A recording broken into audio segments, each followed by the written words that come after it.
तो आप सबको नमस्ते प्रणाम। मैं आपका अपना ठाकुर प्रखर सिंह और रात के 10 बज चुके हैं और कहानी का जो सिलसिला है वह दस्तूर जारी है। साल 1982 1982 इराक में एक कोर्ट में मुकदमा चल रहा था और ये मुकदमा चल रहा था सद्दाम हुसैन के खिलाफ।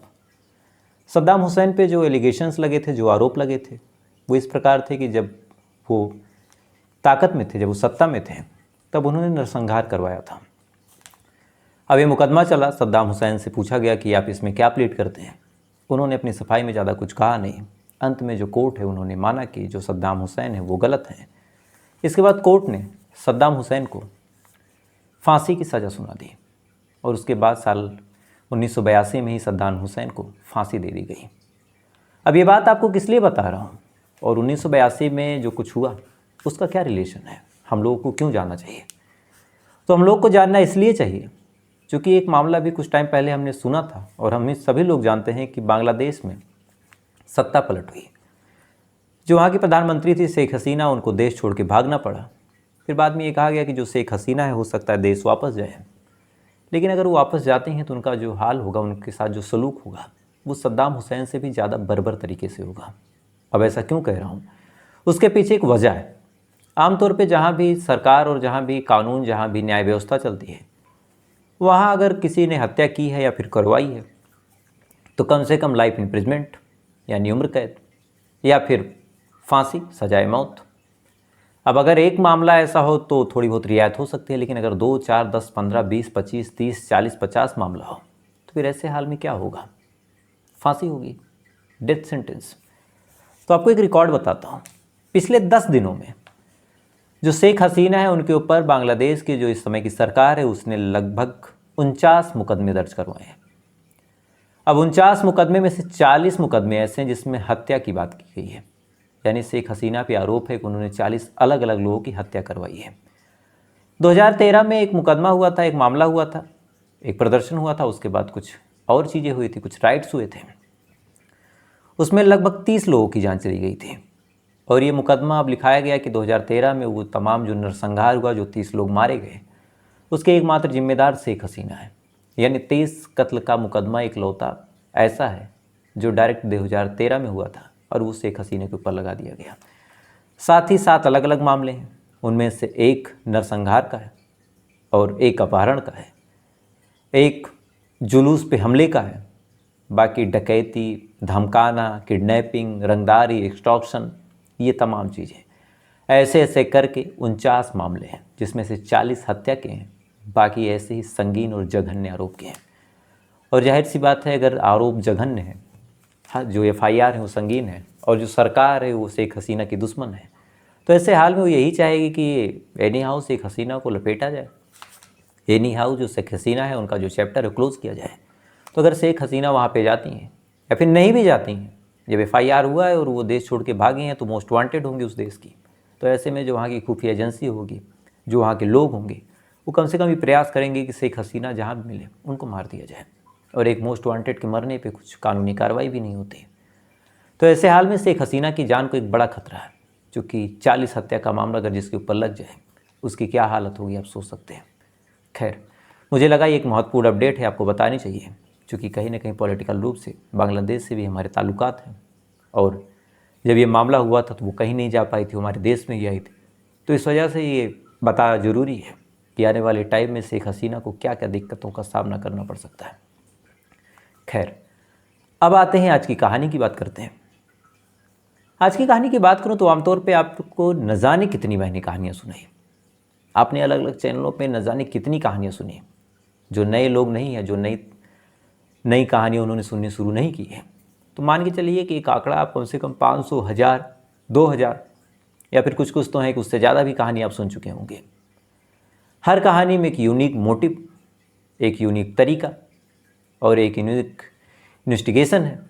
पुलिस वाले अपने तरीके से जांच पड़ताल करते हैं, उसके बाद जो कातिल है उसे पकड़ते हैं। जब पकड़ते हैं तो एक ठोस वजह निकल के सामने आती है, उसके बाद फिर उसको सज़ा होती है। लेकिन आज जिस कहानी के बारे में आपको बताने जा रहा हूँ, जिस कहानी को आज आपको सुनाऊंगा, इस पूरी कहानी को जब आप सुन लेंगे आप हैरान हो जाएंगे कि ये कौन सी कत्ल करने की वजह है और ऐसे में कत्ल कौन करता है और इस तरीके से कैसे। तो पूरी कहानी क्या है, अब आप सिलसिलेवार तरीके से सुनिए। मध्य प्रदेश के ग्वालियर में एक थाना लगता है, झांसी रोड थाना, और इसी थाने के पास एक जगह है गार्डन सिटी, और लगभग 10 दिन पहले की बात है। वहाँ पे एक एक्सीडेंट हो जाता है। अब जब एक्सीडेंट हुआ तो एक्सीडेंट में एक महिला बुरी तरह घायल होती है, साथ ही एक आदमी जो उस महिला के साथ वो भी घायल होता है, और उसका एक रिलेटिव पीछे पीछे आ रहा था। जब एक्सीडेंट हुआ फ़ौरन वो आदमी जो पीछे पीछे आ रहा था ये चीज़ देखता है, घबरा के फ़ौरन पुलिस को फ़ोन करता है। पुलिस भागी आती है। आने के बाद देखते हैं कि स्कूटी गिरी है और एक महिला गिरी पड़ी है। स्कूटी गिरी है, एक महिला गिरी पड़ी है, साथ ही एक आदमी भी गिरा पड़ा है और उसके बगल एक आदमी खड़ा है। अब ये चीज़ जब पुलिस वाले देखते हैं तो फ़ौरन पूछते हैं कि भाई क्या हुआ? तो आदमी बताता है कि साहब ये जो महिला गिरी है ये मेरी पत्नी है मुस्कान, और इसके साथ ये आदमी जो गिरा पड़ा है ये इसका भाई है। ये दोनों निकले थे दर्शन करने, एक जौरासी माता मंदिर है, और मैं इस महिला का पति हूँ और मेरा नाम है अजय। और अभी अभी एक गाड़ी आई, एक लोडेड वाहन यानी पिकअप टाइप, और उसने ठोक दिया, और ठोकने के बाद वो भाग गया। अब ये चीज़ जब पुलिस वाले देखते हैं, देखने के बाद तमाम चीज़ों को चेक करते हैं, फ़ौरन बॉडी को अपने कब्ज़े में लेते हैं, पंचनामा करवा के उसको पोस्टमार्टम के लिए भेजते हैं। उसके बाद अब जांच पड़ताल शुरू करते हैं। जांच पड़ताल तमाम एंगल से चेक किया कि भाई क्या हुआ था, कहीं और कुछ तो नहीं। इधर पोस्टमार्टम रिपोर्ट भी आ गई, डॉक्टरों ने भी बता दिया कि महिला का एक्सीडेंट ही हुआ है और एक्सीडेंट में ही इसकी मौत हुई है। यानी ना ही शरीर पे कोई ऐसा निशान जो कृत्रिम रूप से दिया गया हो, कोई ऐसा निशान जो जानबूझ के, या फिर कुछ ऐसी चीज़ खाने की मिलावट, खाने में कुछ ऐसा, यानी पेट में कुछ ऐसा मिल जाना, या फिर गले पे कोई चोट के निशान, तो ऐसा कुछ नहीं था। अब ये तमाम चीज़ें पुलिस वाले देखते हैं। देखने के बाद वहाँ पे गाड़ी के टायर के निशान थे और तमाम सर्कमस्टेंशियल एविडेंस जो थे, उस हिसाब से पूरा मामला क्लियर था कि ये जो मामला है ये हिट एंड रन केस का है। यानी या तो एक्सीडेंट हुआ होगा या फिर कोई ऐसा आदमी जो ड्रिंक वगैरह करके चला रहा होगा, उसने ठोक दिया। पति ने भी कहा कि साहब अब क्या ही बोलें, जो होना था हो गया। पुलिस वालों ने भी कहा कि चलो ठीक है, मामला रफा दफा करो। बॉडी परिवार वालों के हवाले कर दी गई। इधर पोस्टमार्टम में एक बड़ी दुख भरी खबर निकल के सामने आई कि जो महिला थी वो बेचारी प्रेग्नेंट थी, उसके पेट में एक बच्चा था। अब ये बात जब अजय सुनता है वो भी दुखी होता है कि उसका वंश खत्म हो गया, क्योंकि एक लड़का पैदा होने वाला था वो मर गया। खैर, इधर पुलिस वाले जब ये तमाम चीज़ें देखते हैं, देखने के बाद उनके जहन में एक चीज़ याद आती है, यार ठीक है जो हुआ एक्सीडेंट ही है, एक काम करो उस ड्राइवर को पकड़ लो, उसको कम से कम कुछ सज़ा, कुछ फ़ाइन लगवा दो ताकि ऐसी गलती दोबारा ना करे। अब ये बात जब पुलिस वालों ने सोची, उन्होंने कहा कि यार तलाश शुरू करो। पहले पति से पूछा कि भाई कौन सी गाड़ी थी। पति ने बताया कि एक टाटा मैजिक टाइप की थी, पिकअप टाइप की, और ऐसा ऐसा कलर था, एक आदमी चला रहा था, एक आदमी बगल में बैठा था, उसने ठोक दिया।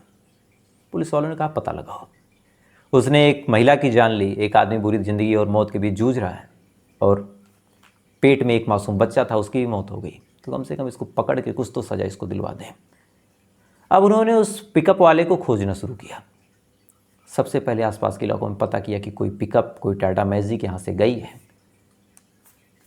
आपने तमाम मुखबिर एक्टिव किए कि कोई ऐसी गाड़ी जो एक्सीडेंट करके भागी हो, कोई टोल नाके पे बहुत स्पीड में गई हो। ये तमाम चीज़ें पुलिस वाले अपने तरीके से पता करते रहे, अपने तरीके से तफ्तीश करते रहे। इधर एक हैरान करने वाली बात यह है कि जब पता किया तो पता चला कोई ऐसी टाटा मैजिक गई नहीं। उन्होंने पति से फिर पूछा कि भाई एक बात बताओ, टाटा मैजिक ही थी क्या? उसने कहा हाँ साहब टाटा मैजिक थी। अब पुलिस वाले फिर पता कर रहे हैं कि कौन सी टाटा मैजिक बहुत स्पीड में गई है, कौन सी ऐसी टाटा मैजिक थी जिसने एक्सीडेंट किया। लेकिन हैरान परेशान, कहीं से कोई जानकारी मिल नहीं रही। इसी दौरान पुलिस वालों के हाथ एक जैकपॉट लग गया। दरअसल उस इलाके में कैमरा लगा हुआ था, और जांच पड़ताल और इन्वेस्टिगेशन के दौरान पुलिस वालों की नज़र उस कैमरे पर पड़ गई। अब जब कैमरा देखा तो उन्होंने कहा अब इसको खंगालो। जब कैमरे को खंगाला तब पता चला कि कोई ट्रक या फिर कोई पिकअप नहीं गई है। हाँ, एक बेहद तेज़ रफ्तार एक कोई स्पोर्ट गाड़ी गई है, और ऐसा लगा कि शायद उसने कुछ गलत किया। उन्होंने कहा कि एक काम करो, पति से पूछो एक बार। उन्होंने पति से पूछा कि आपने ध्यान से देखा कि कोई टाटा मैजिक पिकअप थी या फिर कोई स्पोर्ट गाड़ी भी हो सकती है। अब पति से जब ये बात पूछी गई, अब पति लड़खड़ा गया। उसने कहा साहब ये कोई स्पोर्ट भी हो सकती है। अब पुलिस ने कहा यार ये कैसा घनचक्कर आदमी है, पत्नी का एक्सीडेंट हुआ, पत्नी की मौत हो गई, ऐसे हाल में आदमी गाड़ी और ड्राइवर का चेहरा कभी भूल ही नहीं सकता, और यहाँ पे पति कह रहा है कि कोई स्पोर्ट भी हो सकती है, ज़रूर दाल में कुछ काला है। इसके बाद पुलिस वालों ने उस पति पे नज़र रखनी शुरू कर दी और साथ ही उस इको स्पोर्ट वालों के बारे में पता करना शुरू किया। तमाम कैंगरों को खंगाला, तमाम लोगों को पता किया, तमाम मुखबिर एक्टिव किए और अंत में इको स्पोर्ट वाला गिरफ्तार हो गया। अब वो आदमी जब गिरफ्तार हुआ, उसके बाद जब उससे पूछा गया कि तुमने क्यों किया और इतनी स्पीड में गाड़ी क्यों चला रहे थे, तो शुरुआत में तो इको स्पोर्ट वाला इधर उधर की बातें घुमाता रहा, लेकिन अंत में इको स्पोर्ट वाला टूटता है और कहता है कि साहब जो अजय है यानी मुस्कान का पति, उसी ने मुझसे कहा था। अभी शब्द जब पुलिस वाले सुनते हैं सकपका जाते हैं, फ़ौरन पूछते हैं कि क्यों। तब वो इको स्पोर्ट का ड्राइवर कहता है कि साहब मुझे नहीं पता, वो अजय ही बता सकता है। फिर क्या था, पुलिस वाले फ़ौरन भाग के घर पे जाते हैं, जिस पत्नी की जान गई थी उसी के पति को गिरफ्तार करते हैं। गिरफ्तार करके जब पूछताछ करते हैं तो शुरुआत में वो पति इधर उधर की कहानियाँ बताता है, लेकिन अंत में अपना मुंह खोलता है और एक ऐसी कहानी सुनाता है जिसे सुनने के बाद पुलिस वाले हैरान थे कि ये कैसी वजह थी। और यहीं से कहानी लगभग 5 से 6 साल पहले चली जाती है। दरअसल इस कहानी की असल शुरुआत होती है 2017 से, कायदे से अगर जोड़ें तो 2017 में एक कोचिंग थी और उस कोचिंग में एक लड़का और एक लड़की पढ़ने जाते थे। लड़की का नाम था मुस्कान और लड़के का नाम था अजय। दोनों वहीं पे पढ़ने गए। पढ़ने के दौरान दोनों के बीच दोस्ती हो गई। अब जब दोस्ती हो गई तो फिर दोनों एक दूसरे को पसंद करने लगे। कुछ टाइम तक चीज़ें ठीक चली, उसके बाद फिर दोनों में प्यार भी हो गया। अब जब दोनों में प्यार हो गया तो कुछ दिन तक तो प्यार मोहब्बत चला, फिर धीरे धीरे दोनों ने शादी करने की बात सोच ली। दोनों एक दूसरे को खूब चाहने लगे, खूब पसंद करने लगे। लेकिन साल दर साल जब गुजरते गए, इधर साल 2021 आ गया। कोरोना में बहुत सारी गैप आई, बहुत सारी चीज़ें, लोग अलग हुए, एक दूसरे से मिलना जुलना बंद हुआ। इसी दौरान साल 2021 में जो लड़की थी मुस्कान, उसकी शादी कहीं और हो गई। साल 2022 में अजय की भी शादी कहीं और हो गई। दोनों अपनी अपनी दुनिया में मस्त, वो अपनी पत्नी के साथ, वो अपनी पति के साथ। वक्त गुजरता रहा, 2023 आ गया। लेकिन 2023 में एक अजब चीज़ हुई। मुस्कान का उसके पति से लफड़ा हुआ, झगड़ा हुआ और वो अपने पति को तलाक दे देती है। अब जब तलाक दे देती है, वापस आ जाती है। इसी दौरान फिर वो अजय को याद करती है कि भाई मेरा एक बॉयफ्रेंड था, मुझे बहुत प्यार करता था, देखिए वो कहाँ है। उसने अजय को फ़ोन किया। इत्तेफाक से नंबर चेंज किया नहीं था अजय ने फ़ोन उठाया, पूछा कौन? मुस्कान ने बताया मैं मुस्कान बोल रही हूँ। अब कई साल बाद पुराना और पहला प्यार जब सामने आया, अजय भी बहक गया। उसने पूछा कि बताओ कैसे याद किया। मुस्कान ने अपनी दुख भरी कहानी बताई और कहा कि मेरे पति से मेरा झगड़ा हो गया और मैंने उसे तलाक दे दिया। अब पुराना प्यार वापस ज़िंदगी में लौट रहा। हालांकि अजय शादीशुदा था, लेकिन यहाँ किस्मत ऐसी थी कि अजय जो है उसकी पत्नी गांव में थी और ये शहर में था। उसने मुस्कान से कहा कि अगर तुम्हें आपत्ति ना हो तो तुम मेरे पास आ जाओ। अब इधर मुस्कान जो अपनी ज़िंदगी में बुरी तरह टूट चुकी थी, उसे भी एक सहारा मिल गया, वो भी वापस आ गई। दोनों एक दूसरे के साथ कुछ वक्त गुजारते हैं। उसके बाद उन्हें लगा कि शायद एक दूसरे के लिए ही हम दोनों बने हैं, तो क्यों ना एक हो जाएं। फिर दोनों कोर्ट मैरिज कर लेते हैं, यानी कोर्ट में जाके एक दूसरे से शादी कर लेते हैं संवैधानिक तौर पे।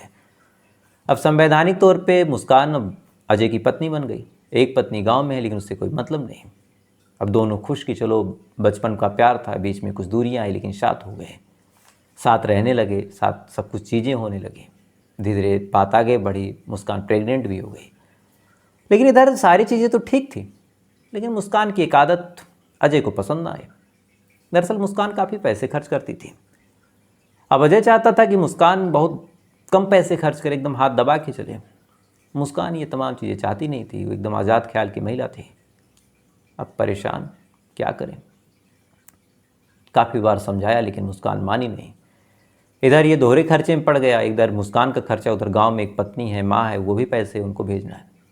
कहीं ना कहीं कुछ दिन तक चीज़ें अच्छी चली। उसके बाद मुस्कान अब अजय के ऊपर बोझ लगने लगी। लेकिन अब कोर्ट मैरिज किया था, छोड़ भी नहीं सकता था, क्या करे। तब उसके दिमाग में आया कि इसको रास्ते से हटा दो, लेकिन ऐसे हटाओ कि ये जो मामला है कभी ऐसा लगे ही ना कि एक कत्ल हुआ है, ऐसा लगे कि एक्सीडेंट था। तब उसने अपने एक दोस्त को 2.5 लाख रुपए में सुपारी दी और उस 2.5 लाख से उस दोस्त ने एक इको स्पोर्ट सेकेंड हैंड खरीद ली। अब गाड़ी खरीद ली, तमाम जाल बिछाया गया। प्लान के तहत जो अजय है वो अपने साले को बुलाता है और कहता है कि देखो तुम्हारी जो बहन है वो प्रेग्नेंट है, तो एक काम करो तुम इसको साथ लेके चलो, मैं पीछे पीछे आ रहा हूँ। दोनों दर्शन करने के लिए निकलते हैं। आगे आगे स्कूटी से साला और पत्नी, पीछे पीछे बाइक से अजय। इशारा हो चुका था, तमाम इनपुट दिए जा चुके थे कि कैसे क्या करना है। अचानक से दोस्त तेज़ रफ्तार में एक स्पोर्ट लेके आता है। आने के बाद गाड़ी में जोरदार टक्कर मारता है, मारने के बाद भाग जाता है। इधर चोट गहरी थी, एक्सीडेंट भयानक था। पत्नी गिर जाती है, गिरने के बाद तड़प के वहीं उसकी मौत हो जाती है। अब ये तमाम प्लान, तमाम चीज़ें तो बिल्कुल एकदम बेल प्रूफ थी, लेकिन एक गलती हो गई और एक डर। दरअसल अब अजय लालच में आ गया। उसने सोचा कि अपने दोस्त को भी बचा लूँ, और शायद अगर वो इतना बता देता कि एक स्पोर्ट ही थी तो पुलिस वाले एक्सीडेंट का केस बनाते, साल 6 महीने में दोस्त छूट जाता। लेकिन अब अजय को लगा कि अगर दोस्त के बारे में मैं जिक्र ही ना करूं या फिर इसको स्पोर्ट के बारे में ना बताऊं, ट्रक के बारे में बताऊं, पुलिस को क्या भनक लगेगी कि यहाँ पे ट्रक था या फिर कुछ और था। लेकिन पुलिस तो आखिर पुलिस थी। अजय को जानकारी नहीं थी कि पुलिस अब गाड़ी के पीछे पड़ेगी, और यही हुआ। जब अजय ने बताया कि एक टाटा मैजिक, एक पिकअप, एक ट्रक जैसा कुछ था, और इधर कैमरे जब खंगाले उसमें एक स्पोर्ट निकला, तब पुलिस वालों को डाउट हुआ कि दाल में ज़रूर कुछ काला है। अगर शुरुआत में एक स्पोर्ट बोल देते तो ड्राइवर को गिरफ्तार करके बस फाइन मार देते या फिर कुछ और तरीके से सेटलमेंट हो जाता। लेकिन यहाँ एक डर और ये तमाम चीज़ें अंत में अजय को पकड़वा देती है। तो जैसा मैंने कहा कि इस कहानी में कत्ल की जो वजह थी वो यही थी कि जो पत्नी थी वो ज़्यादा खर्चे करती थी, तो इस वजह से भी पति अपनी पत्नी को मरवा देता है। तो एक जान कितनी सस्ती हो गई, आप सोच के देखिए। तो आपकी क्या राय है, कमेंट कीजिएगा। साथ ही ऐसे अपडेट के लिए फॉलो कर लीजिएगा। तो आपसे कल फिर मुलाकात होगी, तब तक के लिए अच्छे रहिए, खुश रहिए। जय हिंद, जय भारत।